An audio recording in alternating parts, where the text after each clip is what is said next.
નમસ્કાર દર્શક મિત્રો, નયા ભારત ન્યૂઝમાં તમારું હાર્દિક સ્વાગત છે।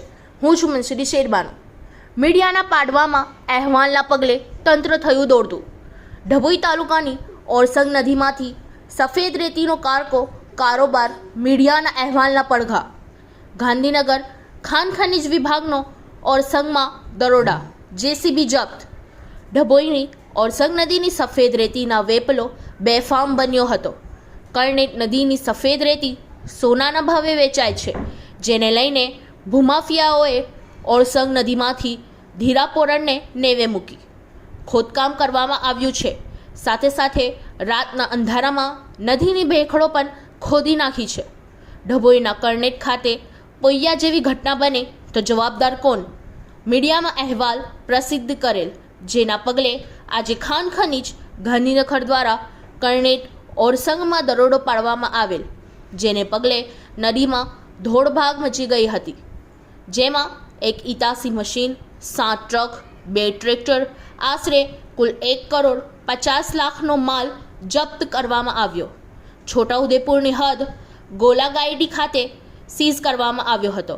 હવે પ્રશ્ન એ છે કે ખાન ખનીજ નદીમાં માપણી કરી કેટલો દંડ ફટકારે છે, જેના પર 100 મીટ માંડીને બેકા છે।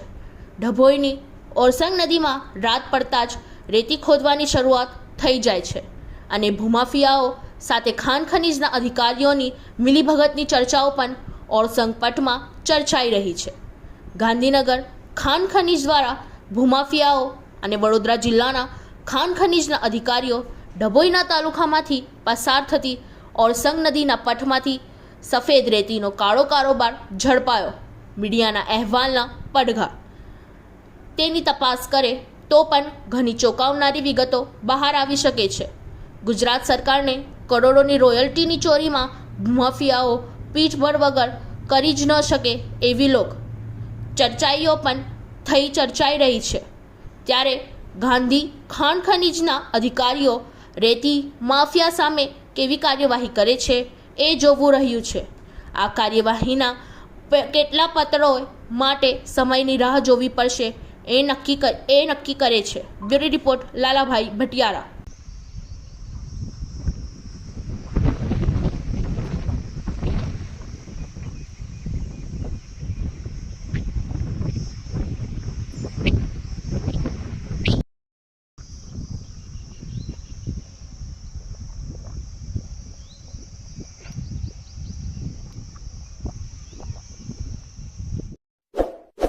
इस वीडियो को लाइक करें, हमारे चैनल को सब्सक्राइब कर बेल आइकन जरूर प्रेस करें